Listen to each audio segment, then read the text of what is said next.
మొదటి 20 సహజ సంఖ్యలు మొత్తం 210. అయితే వాని గణాల మొత్తం ఎంత? మొదటి n సహజ సంఖ్యల మొత్తం n సహజ సంఖ్యల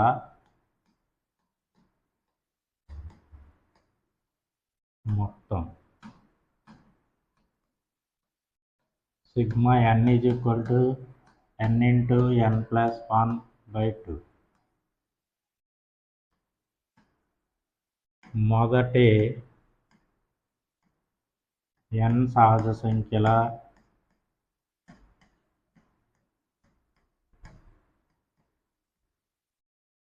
గణాల మొత్తం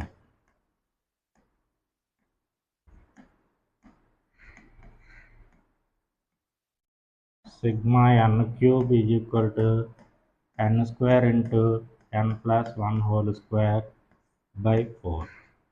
అంటే n into n plus 1/2 whole square. n into n plus 1/2 అనేది సిగ్మా n. సో దీనికి బదులుగా మనం సిగ్మా n రాద్దాం. Sigma n whole square. Sigma n cube is equal to sigma n whole square. మనకి 20 సహజ సంఖ్యలు మొత్తం ఇచ్చారు. 20 సహజ సంఖ్యల మొత్తం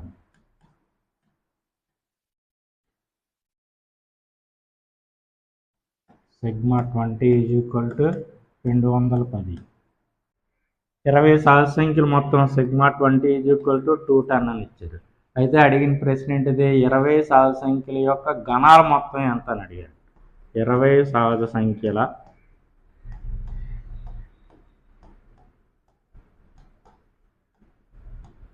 గణాల మొత్తం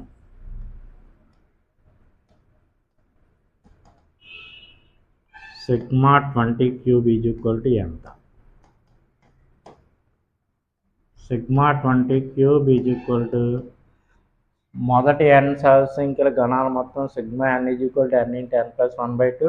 మొదటి n సహజ సంఖ్యల యొక్క గణాల మొత్తం sigma n cube is equal to sigma n whole square. కాబట్టి sigma 20 cube is equal to sigma 20 whole square. మనకి సిగ్మా 20 వాల్యూ 210 ఇచ్చారు. 20 సహజ సంఖ్యలు మొత్తం 210 కాబట్టి 20 సహజ సంఖ్యల యొక్క గణాల మొత్తం 210 హోల్ స్క్వేర్ అంటే 44,100. First option is the right answer.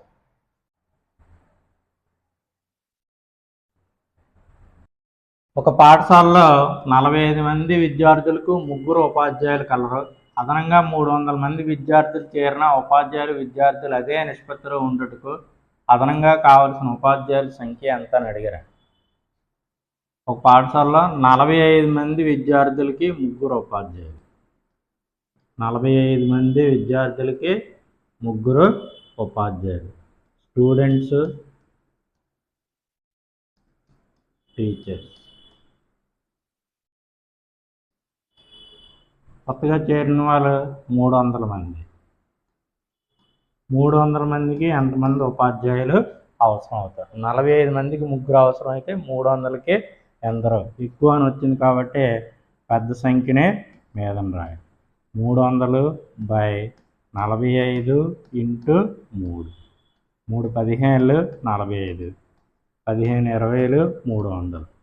So అదనంగా కావాల్సిన ఉపాధ్యాయుల సంఖ్య 20. First option is the right answer.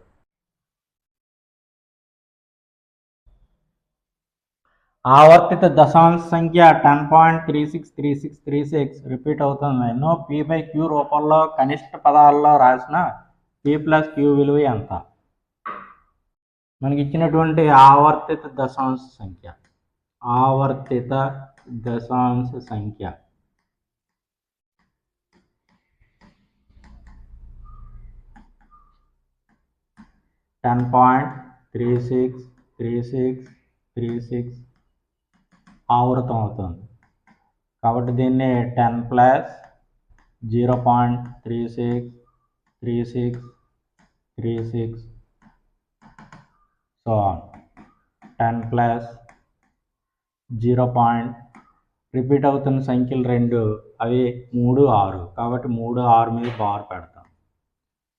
10 plus 0.36 bar. దీన్ని P/Q రూపంలో రాయాలంటే 36 బార్ని బార్ కింద ఎన్ని అయితే సంఖ్యలు ఉన్నాయో హారంలో అన్ని 9లు రాస్తాం.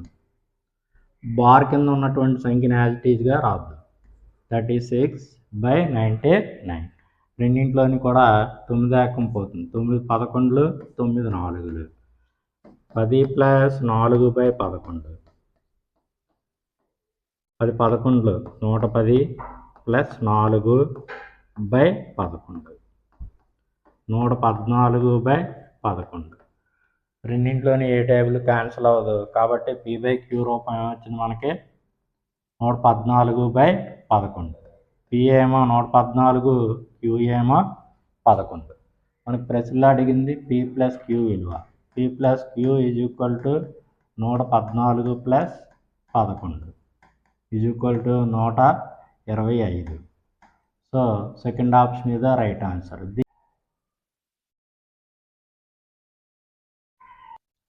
36 సెంటీమీటర్ల వ్యాసార్థం గల వృత్తములోని సెక్టర్ వైశాల్యం 54 చదరపు సెంటీమీటర్లు అయినా సెక్టర్ చాపం పొడవు ఎంత అని అడిగారు. 36 సెంటీమీటర్ల వ్యాసార్థంగా కలిగినటువంటి ఒక వృత్తంలో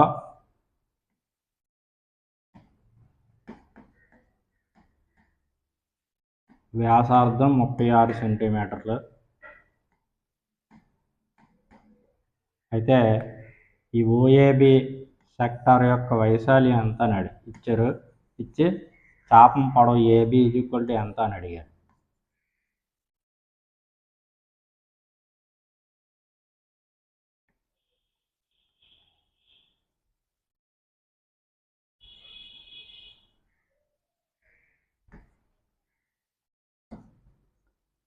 చాపం పొడవు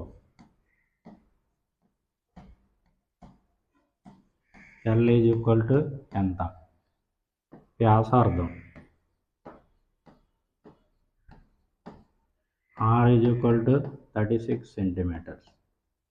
వైశాల్యం సెక్టర్ యొక్క వైశాల్యం A ఈజ్ ఈక్వల్ టు 54 చదరపు సెంటీమీటర్. అయితే మనకు కావాల్సింది సెక్టర్ చాపం పొడవు. సెక్టర్ చాపం పొడవు వ్యాసార్థం ఇచ్చినప్పుడు సెక్టర్ యొక్క వైశాల్యం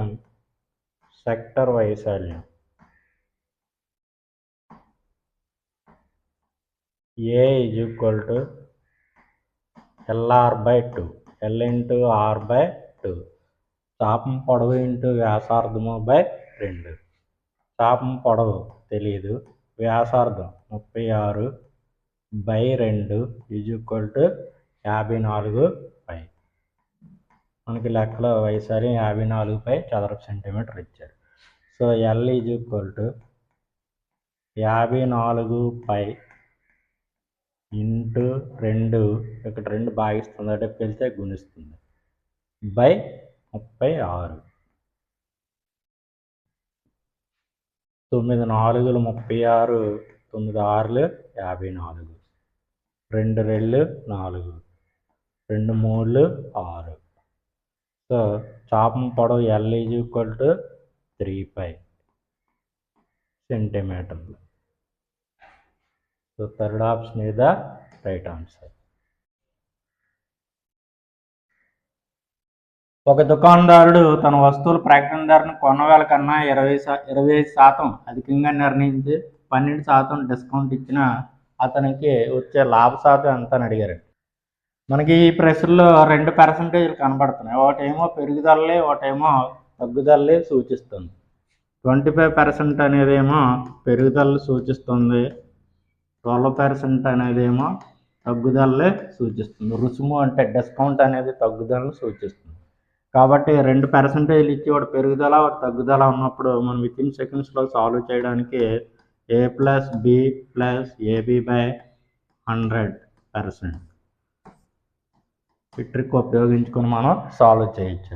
పెరుగుదల అంటే పాజిటివ్ వాల్యూ కానీ తగ్గుదల అంటే నెగిటివ్ వాల్యూగా తీసుకుంటాం. So A is equal to ఏమో +25, B ఈజ్ ఈక్వల్ టు ఏమో -12. A is equal to 25 positive value అవుతుంది పెరుగుదల కాబట్టి. బి ఈజ్ ఈక్వల్ టు -12 తగ్గుదల కాబట్టి నెగిటివ్ వాల్యూ తీసుకుంటాం. వాల్యూలు సబ్స్టిట్యూట్ చేద్దాం. 25 - 12 ప్లస్ 25 ఇంటూ -12 బై 100. 25 4 100, 4 3 12. 25 నుంచి 12 తీసేస్తే 13. 13 ప్లస్ ఇంటూ మైనస్ 13 - 3%. 13 నుంచి 3 తీసేస్తే 10%. సో అతనికి వచ్చే లాభ శాతం ఎంత అంటే 10%. Second option is the right answer.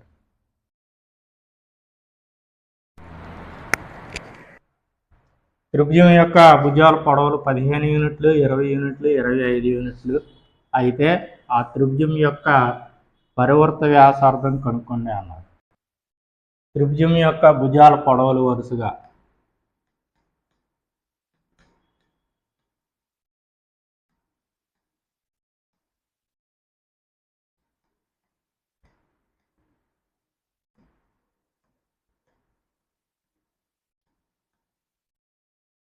A is equal to 15 యూనిట్లు, బి ఈజ్ ఈక్వల్ టు 20 యూనిట్లు, సి ఈజ్ ఈక్వల్ టు 25 యూనిట్లు అనుకుంటే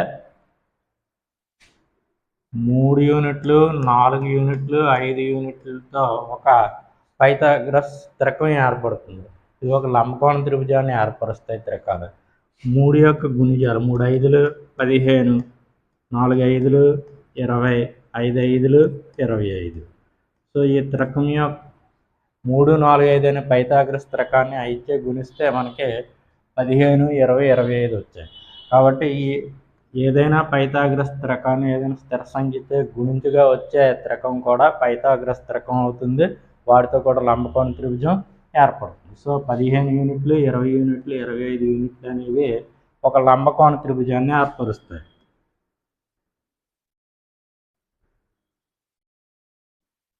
పదిహేను యూనిట్లు, 20 యూనిట్లు, కర్ణము 25 యూనిట్లు. అయితే మనకు అడిగింది ఏంటి, త్రిభుజం యొక్క పరివర్త వ్యాసార్థం ఎంత అని అడిగారు. లంబకోణ త్రిభుజం యొక్క పరివర్త వ్యాసార్థం. త్రిభుజ శీర్షాల గుండా పోయే వృత్తాన్నే పరివర్తము అంటాము. ఇది లంబకోణ త్రిభుజం ఏర్పడింది కాబట్టి లంబకోణ త్రిభుజం యొక్క పరివర్త వ్యాసార్థం. లంబకోణ త్రిభుజం యొక్క పరివర్త వ్యాసార్థం.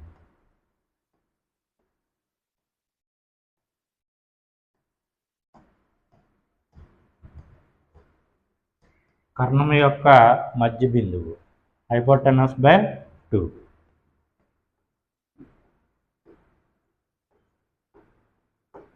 కర్ణం కొలత మనకి 25 యూనిట్లు. 25/2. 25/2 అంటే 12.5 యూనిట్లు. సో ఇచ్చినటువంటి కొలతలతో ఏర్పడిన త్రిభుజం యొక్క పరివర్త వ్యాసార్థం మనకి 12.5 యూనిట్లు వచ్చింది. Third option is the right answer.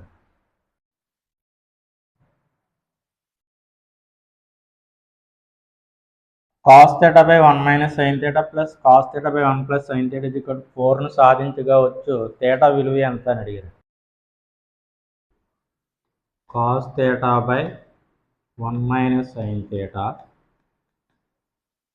plus cos θ by 1 plus sin θ is equal to 4. ఇక్కడ cos θ ఉంది, ఇక్కడ cos θ ఉంది. cos θ కామన్ చేద్దాం. cos θ into 1/1 minus sin θ plus 1/1 plus sin θ is equal to 4. cos θ into 1 minus sin θ into 1 plus sin θ అని LCM తీసుకుంటాం. 1 minus sin θ into 1 plus sin θ. 1 minus sine theta 1 minus sine theta ఒకసారి cancel అయితే 1 plus sine theta వస్తుంది. 1 plus sine theta plus 1 plus sine theta 1 plus sine theta cancel అయితే 1 minus sine theta వస్తుంది.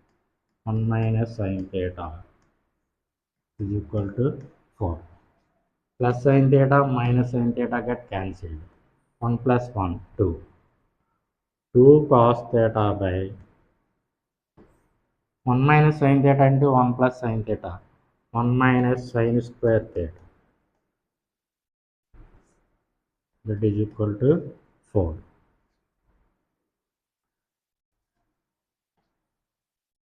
2 cos theta by 1 minus sin square theta ante cos square theta is equal to 4. 2 2 ja 4. Square की cos theta की 1 time cancel అయితే 1 by cos theta is equal to 2. So cos theta is equal to 1 by 2. Cos theta is equal to 1 by 2 ఎప్పుడు అవుతుందంటే cos 60 అయింది. Cos 60 is equal to 1 by 2. Therefore theta is equal to 60 degrees. Second option is the right answer.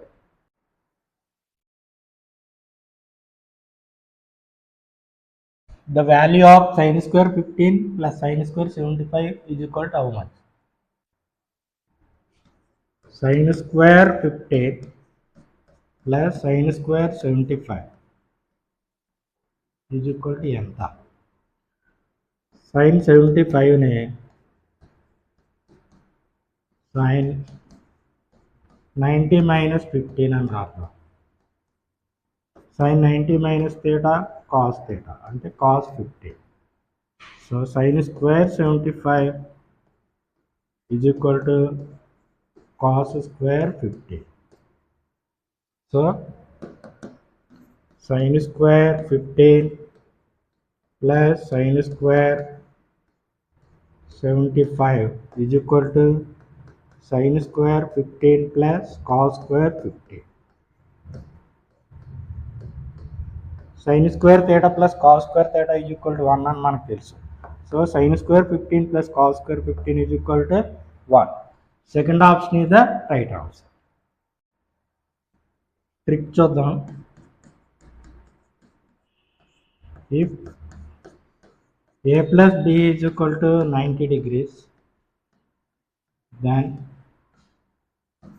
sin square a plus sin square b is equal to 1. ఇక్కడ మనకి a ఏమో 15 degrees, b ఏమో 75 degrees. a plus b is equal to 15 plus 75 is equal to 90 degrees. So sin square 15 plus sin square 75 is equal to 1. Second option is the right answer. Root 7 minus root 5 by root 7 plus root 5 ని అకర్ణించి సూక్ష్మీకరించండి అన్నారు. root 7 minus root 5 by root 7 plus root 5 యొక్క హారము root 7 plus root 5. Rationalizing factor root 7 minus root 5 అవుతుంది. So లవహారాల్లో root 7 minus root 5తో గుణిద్దాం. root 7 minus root 5 into root 7 minus root 5 by root 7 plus root 5 into root 7 minus root 5. root 7 minus root 5 into root 7 minus root 5, root 7 minus root 5 whole square by కిందని a plus b into a minus b రూపంలో ఉంది ఉంటే a square minus b square అని రాయొచ్చు. So a అంటే root 7, b అంటే root 5. root 7 whole square minus root 5 whole square. ఇది a minus b whole square రూపంలో ఉంది. ఎక్స్పాండ్ చేద్దాం. a square plus b square minus 2ab by root की square cancel అయితే 7 root की स्क्वायर कैंसिल అయితే 5 root 7 whole square అంటే 7 plus 5 minus 2 root 35 by 7 minus 5 అంటే 2 7 plus 5 12 12 minus 2 root 35 by 2 రెండింటిలో 2 కామన్ తీద్దాం 2 common తీసినట్లయితే 2 into 6 minus root 35 by 2 2 get cancelled so rationalization చేస్తే వచ్చిన విలువ 6 minus root 35 second option is the right answer. ఒక పట్టణం యొక్క జనాభా ప్రతి సంవత్సరం 20% వృద్ధి చెందుతుంది. ప్రస్తుతం పట్టణం యొక్క జనాభా 2,16,000. అయితే 2 సంవత్సరముల క్రితం జనాభా ఎంత? పట్టణం యొక్క ప్రస్తుత జనాభా P = 2,16,000. వృద్ధి రేటు R = 20%. కాలము N = 2 సంవత్సరముల క్రితం. సో n సంవత్సరాల క్రితం పట్టణం యొక్క జనాభా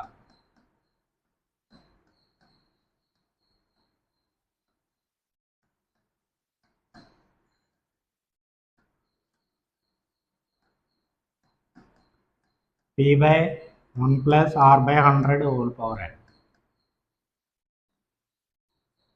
సో 2 సంవత్సరముల క్రితం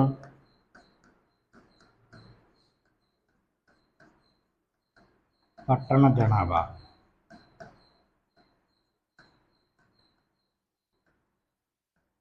= 2,16,000 by 1 plus 20 by 100 whole square. 2,16,000 by 0 get cancelled 10 into 1 10 plus 2 follow by 10 whole square. 2,16,000 into 10 into 10 by 12 into 12 12 18,000 2,16,000 12 1,500 18,000 1,500 into 10 into 10 1,500 into 100 1,50,000. So 2 సంవత్సరాల క్రితం పట్టణ జనాభా 1,50,000. First option is the right answer. x+2 మరియు x+9ల అనుపాత మధ్యమం x+5 అయితే x విలువ ఎంత అని అడిగారు. x+2, x+9 ల అనుపాత మధ్యమం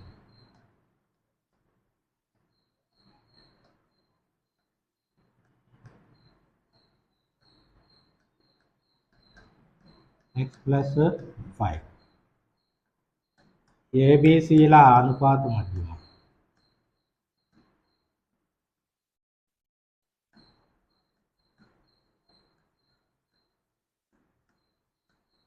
B square = AC or B = root AC. ఇక్కడ మనకి A = x+2, B = x+5, C = x+9. So B square = AC కాబట్టి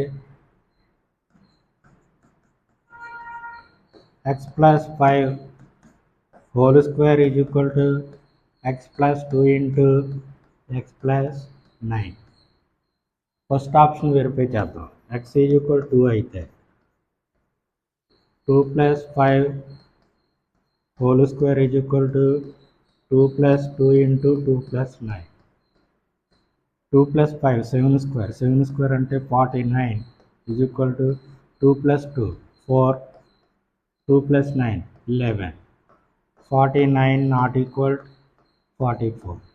So x is equal to 2 కాదు. x is equal to 5 చూద్దాం. Let x is equal to 5.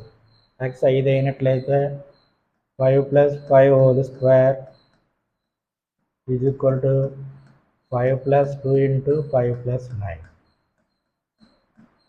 5 plus 5, 10 whole square is equal to 7 into 40. 100 not equal 98. So x is equal to 5 కాదు, x is equal to 2 కాదు, x is equal to 7 అనుకుందాం. 7 plus 5 whole square is equal to 7 plus 2 into 7 plus 9.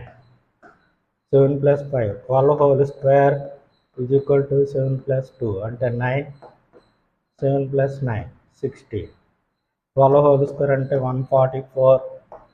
9 into 60, 144. 144 is equal to 144. So x is equal to 7. X value 7. Third option is the right answer. ఒక దీర్ఘచతురస్రం పొడవును 20% పెంచి మరియు వెడల్పులో 10% తగ్గించగా దాని వైశాల్యంలో పెరుగుదల శాతం ఎంత అని అడిగారు. పొడవు Lని 20% పెంచారు, వెడల్పు B 10% తగ్గించారు, అయితే వైశాల్యం వచ్చే మార్పు శాతం ఎంత అని అడిగారు. వైశాల్యంలో మార్పు శాతం లేదా పెరుగుదల శాతం, ఇక్కడ పెరుగుదల శాతం అడిగారు. L plus B plus LB by 100%. పెరుగుదల కాబట్టి ప్లస్ వాల్యూ తీసుకుంటాం, తగ్గుదల కాబట్టి మైనస్ వాల్యూ తీసుకుంటాం. L ఏమో 20, B 10, -10. So 20 into -10 by 100%. 20 minus 10, 10. 0, 0 get cancelled, 0, 0 get cancelled. 2 into -1, -2. -2 into plus, -2. 10 minus 2, 8%. So వైశాల్యంలో పెరుగుదల శాతం 8%. Second option is the right answer.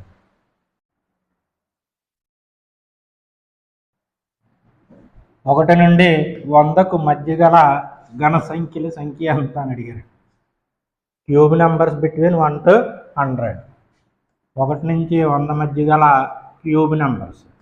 1 cube అంటే 1, 2 క్యూబ్, 8, 3 క్యూబ్, 27, 4 క్యూబ్, 64, 5 క్యూబ్, 125. మనకి 1 నుంచి 100 మధ్య గల సంఖ్యల్లో క్యూబ్ నెంబర్స్ ఏవని అడిగారు. 1 క్యూబ్ 1, 2 క్యూబ్ 8, 3 క్యూబ్ 27, 4 క్యూబ్ 64. అంటే మొత్తం 4 వచ్చాయి క్యూబ్ నెంబర్స్. 1 నుంచి 100 మధ్య 4 వచ్చాయి. 5 క్యూబ్ అంటే 125, 100 కంటే ఎక్కువ కాబట్టి 1 నుంచి 100 మధ్య గల క్యూబ్ నెంబర్స్ ఎన్ని అంటే 4. So third option is the right answer.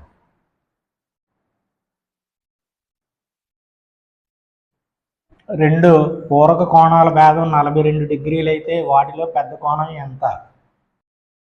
రెండు కోణాలని A, B అనుకుందాం.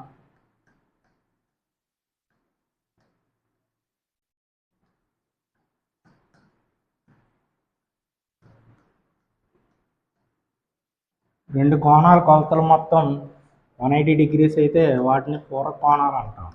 అంటే A plus B is equal to 180 degrees అయినట్లయితే వాటిని పూరక కోణాలు అంటాం. సో పెద్ద కోణం A, చిన్న కోణం B అయినట్లయితే A plus B is equal to 180 degrees. రెండు పూరక కోణాల భేదం ఇచ్చారు మనకి. రెండు పూరక కోణాల భేదం.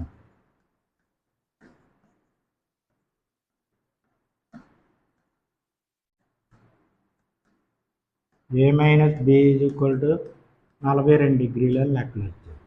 అయితే ఏ ఎంత పెద్ద కోణం ఎంత అని అడిగారు.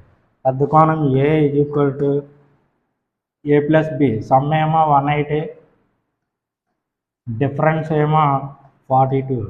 అయితే పెద్ద కోణం ఏ ఎంత, ఎస్ ప్లస్ బి బై 2 అవుతుంది. ఎస్ ఏమో 180, డిఫరెన్స్ భేదం ఏమో 42 బై 2, 180 ప్లస్ 42 222 బై 2 111. సో పెద్ద కోణము 111 డిగ్రీలు. Third option is the right answer.